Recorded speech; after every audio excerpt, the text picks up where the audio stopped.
গাছে টাকা ধরে। আসলে কথাটা সত্যি। আপনারা মনোযোগ সহকারে ভিডিওটা দেখবেন এবং শুনবেন। তাহলে কিছু তথ্য পাবেন। আর আমার এই ভিডিও যদি ভালো লাগে অবশ্যই চ্যানেলটা সাবস্ক্রাইব, একটি লাইক, একটি কমেন্ট করবেন। আর যদি ভালো না লাগে অবশ্যই একটা ডিসলাইক দিয়ে যাবেন। কারণ মনে করব যে আপনি ভিডিওটা দেখছেন। আসসালামু আলাইকুম প্রিয় দর্শক, কেমন আছেন? আশা করি আল্লাহর রহমত আপনারা সবাই ভালো আছেন। আমিও ভালো আছি। তা আজকে আপনাকে কিছু তথ্য দেবো। লতি কচু বাড়ির এক জাত নিয়ে আলোচনা করব এবং এই জাতটা চাষ করে কিভাবে আপনি ভালো হইতে পারবেন সেই বিষয় নিয়ে আলোচনা করব। আর এর আগে আমি বলছি যে গাছে টাকা ধরে, এটা ভাই 100% সত্যি কথা। যদি এইরকম ফসল চাষ করতে পারেন, এরকম যদি লতি হয় আপনার ক্ষেতে, তাহলে 100% গাছে টাকা ধরে। ভাই মানুষ বেইমানি করে, মাটি এবং গাছে কখনোই বেইমানি করে না। কারণ মাটি এলে সোনার চেয়েও খাঁটি। আর গাছ যদি যত্ন করেন তাহলে রত্ন অবশ্যই আল্লাহ পাক দান করবে, যদি আপনার নিয়ত সঠিক থাকে। আর যদি নিয়ত উল্টা পাল্টা থাকে তাহলে বরবাদ হয়ে যাবে। ভাই আল্লাহ তাআলা বলছেন যে ভরসা করো আমার উপর, তোমার আমি সৃষ্টি করে এই দুনিয়া পাঠাইছি, ঠিক আছে?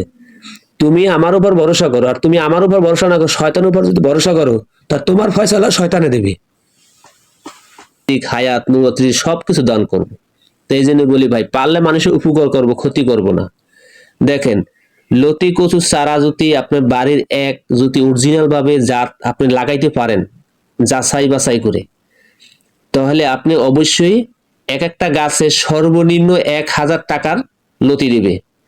কারণ এক বছর যে কোনো ফসল যদি আপনার চাষ করেন, এক বছর যদি আপনার লতি দিয়েই যায়, তাহলে 100% কিন্তু আপনি কি 1000 টাকায় একটা গাছে আপনি পাইতেছেন।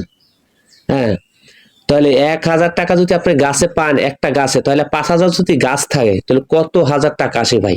এই জন্য বলি ভাই, গাছে টাকা ধরে। ভাই আপনি বাজারে নেছেন, টাকা আপনার পকেটে অলরেডি আসছে, আপনি বাজারে যান, ঠিক আছে, টাকা আপনার পকেটে আসে। ভাই মানুষ বেইমানি করে ভাই। আপনি একজনে 500 টাকা হাওলাত দিয়েছেন, 2 দিন বাদে চাইছেন কিসের জন্য টাকা লাগবে, তা কৈফিয়ত দিয়ে পরে আনা লাগে। তা আর গাছে কিন্তু আর মাটিতে কিন্তু বেইমানি করে। আপনি একটু যত্ন করলে আর একটু খেজমত করলেই আপনি মনে করেন যে আল্লাহর রহমতে ফসলটা ফলে ভালো। ভাই বাংলাদেশের সর্বোচ্চ বৃহত্তম একটি জাত হলো লতি কচু বাড়ির এক। আরো 2-3টা জাত আছে। একটা আছে নাটোর, মোটা হয়। একটা হচ্ছে আপনার যশোরের লতিরাজ, সেটাও মোটা হয়। আর বাড়ির লতিরাজ এক চিকুন হয়।